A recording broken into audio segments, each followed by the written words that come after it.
अगर आप भी क्लास 12th के छात्र हैं और 2026 में आपका फाइनल बोर्ड परीक्षा होने वाला है तो यह वीडियो आप लोगों के लिए बहुत ही इंपॉर्टेंट है, क्योंकि इस वीडियो में हम लोग हिस्ट्री यानी इतिहास का लगभग 30 इंपॉर्टेंट ऑब्जेक्टिव क्वेश्चन लेकर आए हैं जो कि हर एक बच्चे को याद होना चाहिए। अगर इस वीडियो को लास्ट तक देख लेते हैं यानी 30 क्वेश्चन को अच्छे से याद कर लेते हैं तो लगभग आपका 15 प्रश्न ऐसा है जो कि इस बार जरूर 2026 में आएगा। तो आप लोग 30 क्वेश्चन में कितना सही बनाते हैं कमेंट में जरूर बताइएगा। चलिए क्वेश्चन को स्टार्ट करते हैं। पहला क्वेश्चन देखिए और इसका आंसर लगाइए। कह रहे हैं मगध की प्रारंभिक राजधानी कौन सी थी? तो मगध की जो प्रारंभिक राजधानी है कौन सी थी? ऑप्शन ए कह रहे हैं पाटलिपुत्र की, राजगृह थी कि उज्जैनी थी कि तक्षशिला थी। यानी मगध की जो प्रारंभिक राजधानी थी कौन थी? याद रखेंगे राजगृह था। राजगृह यहाँ पर हो जाएगा, ऑप्शन बी आपका सही हो जाएगा। ऑप्शन बी को याद कर लेंगे।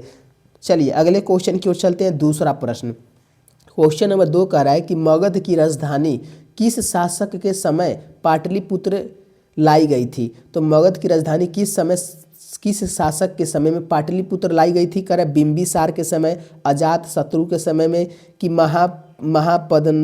महापद्नंदन के समय में कि उदयनी के समय में?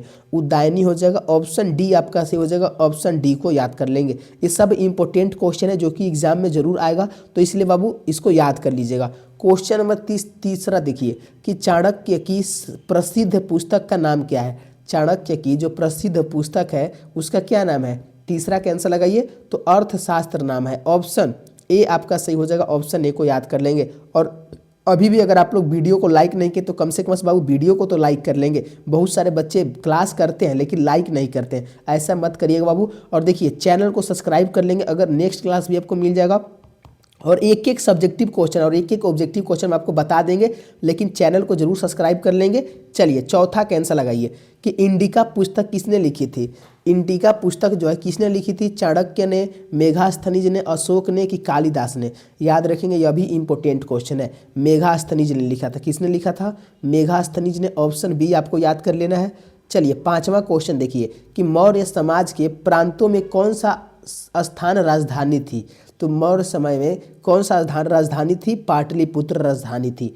ऑप्शन बी सही हो जाएगा। यह भी VVI क्वेश्चन है, ध्यान रखिएगा। देखिए वो वीडियो को लाइक कर लेंगे क्योंकि आप लोग लाइक नहीं करते हैं। इतना मेहनत करते हैं आप लोगों के लिए, फिर भी लाइक और सब्सक्राइब जरूर करिए, इससे आपका ही फायदा होगा, आपका पूरा ऑब्जेक्टिव मिल जाएगा। और देखिए 30 क्वेश्चन तक आप लोग जरूर देखिएगा क्योंकि कितना सही बनाते हैं आपको मालूम होना चाहिए। 6 का आंसर लगाइए। अशोक के अभिलेख कहाँ तक मिलते हैं? तो अशोक के जो अभिलेख है ना पश्चिमी उत्तर पाकिस्तान तक मिलते हैं। कहाँ तक मिलते हैं? अशोक के अभिलेख पश्चिमी उत्तर से लेकर पाकिस्तान तक। ऑप्शन ए आपका सही हो जाएगा। ऑप्शन ए को याद कर लेंगे। 7वां क्वेश्चन देखिए, कह रहा है कि मौर्य, 7 का आंसर क्या हो जाएगा? मौर्य समाज में कुल कितनी उप समितियाँ थी? तो मौर्य समाज में कुल लगभग कितनी उप समितियाँ थी? तो 6 उप समितियाँ थी। कितनी थी? 6 थी। यह भी VVI क्वेश्चन है, इसको भी याद कर लेंगे। चलिए 8वां क्वेश्चन देखिए, कह रहा है अशोक के धम्म का मुख्य उद्देश्य क्या था? तो अशोक के धम्म का जो मुख्य उद्देश्य था क्या था? तो अहिंसा और धर्म का प्रचार करना।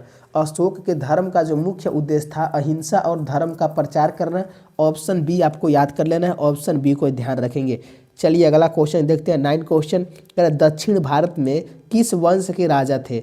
दक्षिण भारत में सातवाहन वंश के, किस वंश के राजा थे? सातवाहन वंश के राजा थे। ऑप्शन ए सही हो जाएगा। ऑप्शन ए को याद कर लेंगे। जिन जिन बच्चों ने ए लगा रहे हैं बिल्कुल सही है। 10 का आंसर लगाइए कि कृषाण राजा ने अपने नाम के आगे कौन सी उपाधि जोड़ी थी? तो कौन सी? तो देवपुत्र जोड़ा था। ऑप्शन ए याद रखेंगे, देवपुत्र जोड़ा था, ध्यान रखिएगा। चलिए 11 का आंसर लगाइए। करें कि महाभारत में धर्म का क्या अर्थ है? तो महाभारत में धर्म का जो अर्थ है नैतिकता और धर्म। क्या है? नैतिकता एवं धर्म है। ऑप्शन ए याद रखेंगे। यह भी इंपॉर्टेंट क्वेश्चन है। जितने भी करा रहे हैं सब आपके 2026 एग्जाम के लिए इंपॉर्टेंट है, सब क्वेश्चन लड़ने वाला है। 12 का आंसर लगाइए। महाभारत में किस पात्र को धर्मराज कहा गया है? तो किस पात्र को? युधिष्ठिर को, भीम को, अर्जुन को कि दुर्योधन को? 12 का आंसर याद रखेंगे। क्या हो जाएगा? युधिष्ठिर को कहा गया है। ऑप्शन ए आपका सही हो जाएगा। धर्मराज जो कहा गया युधिष्ठिर को कहा गया है। चलिए अगला देखते हैं। 13 प्रश्न, महाभारत के किस भाग में गीता का उपदेश दिया गया है? तो महाभारत के किस भाग में? भीष्म पर्व में, द्रोपद में कि युधिष्ठिर में कि कृष्ण पद में? तो याद रखेंगे 13 का आंसर हो जाएगा। क्या हो जाएगा? ऑप्शन ए हो जाएगा, भीष्म पर्व में दिया गया है। भीष्म पर्व में गीता का उपदेश दिया गया है, ऑप्शन ए को याद कर लेंगे। चलिए 14 का आंसर लगाइए। महाभारत में पांडवों के निर्वासन की अवधि कितनी थी? तो महाभारत में पांडवों के निर्वासन की जो अवधि थी याद रखेंगे 13 वर्ष थी। कितने वर्ष थी? 13 वर्ष था। ऑप्शन ए, ऑप्शन बी आपका सही हो जाएगा, ऑप्शन बी को याद कर लेंगे। 15 का आंसर लगाइए। महाभारत की कथा में किस युद्ध को मुख्य युद्ध माना जाता है? तो महाभारत की कथा में किस युद्ध को मुख्य युद्ध माना जाता है? तो कुरुक्षेत्र युद्ध। कौन सा युद्ध था? कुरुक्षेत्र युद्ध को महायुद्ध माना जाता है, ऑप्शन ए याद रख लेंगे। चलते हैं अगले क्वेश्चन की ओर और 16 का आंसर लगाइए कि महाभारत में दुर्योधन की माता का नाम क्या था? गांधारी था, कुंती था, सुभद्रा था कि द्रौपदी था? क्या आंसर हो जाएगा? 16 का आंसर हो जाएगा गांधारी। महाभारत में दुर्योधन की माँ का जो नाम था गांधारी था। चलिए ऑप्शन ए आपका सही हो जाएगा, ऑप्शन ए को याद कर लेंगे। 17 का आंसर लगाइए कि महाभारत में भगवान कृष्ण ने किस पांडव को सबसे पहले उपदेश दिया था? किसको? युधिष्ठिर को कि अर्जुन को? तो अर्जुन को उपदेश दिया था, ऑप्शन बी आपको याद कर लेना है। चलिए अगला क्वेश्चन देखते हैं 18 प्रश्न कि महाभारत में अश्वत्थामा की क्या भूमिका थी? तो महाभारत में अश्वत्थामा की कौरवों का सेनापति थे। कौन थे? अश्वत्थामा जो थे कौरवों की सेनापति थे। ऑप्शन सी आपको याद कर लेना है, ऑप्शन सी सही हो जाएगा। और 19 का आंसर लगाइए कि महाभारत में द्रोणाचार्य के पुत्र का नाम क्या था? तो द्रोणाचार्य के पुत्र का जो नाम था अश्वत्थामा नाम था। क्या नाम था? अश्वत्थामा नाम था, ऑप्शन ए सही हो जाएगा। इसको याद कर लेंगे। सब इंपॉर्टेंट क्वेश्चन है जो कि हिस्ट्री का बहुत ही इंपॉर्टेंट है। 20 का आंसर लगाइए कि महाभारत में पांडव और कौरवों के बीच सुलह के प्रयास किसने किए थे? तो किसने सुलह का प्रयास किए थे? तो भगवान कृष्ण किए थे। भगवान श्री कृष्ण ने सुलह का प्रयास किए थे, ऑप्शन ए को याद कर लेंगे। चलिए 10 क्वेश्चन और बचा हुआ, इसको भी देख लेंगे। कह रहे मोहनजोदड़ो का शाब्दिक अर्थ क्या है? मोहनजोदड़ो का जो शाब्दिक अर्थ है वह मृतकों का टीला है। क्या है? मृतकों का टीला है, ऑप्शन बी सही हो जाएगा, ऑप्शन बी को याद कर लेंगे।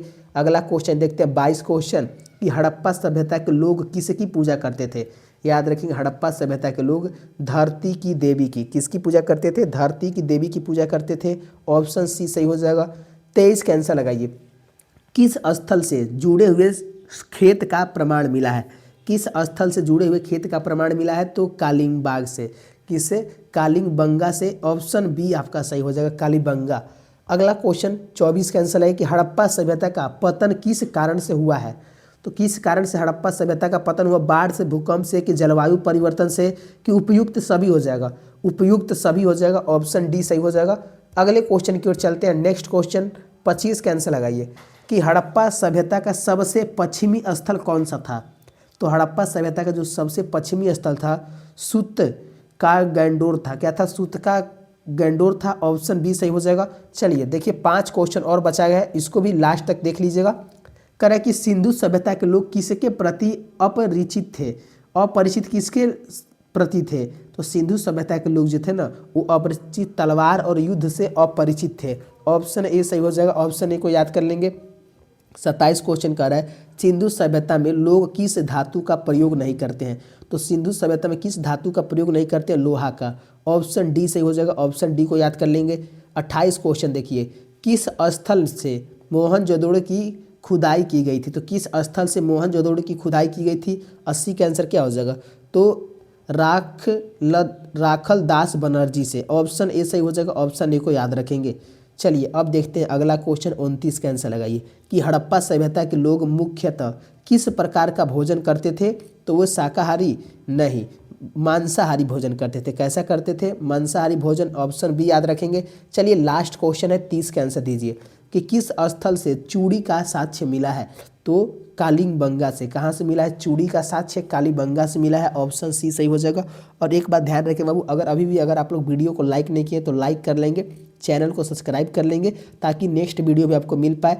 तो आप लोग 30 क्वेश्चन में कितना सही किए कमेंट में जरूर बताएंगे। मिलते हैं अगले क्लास में। धन्यवाद दोस्तों, जय हिंद।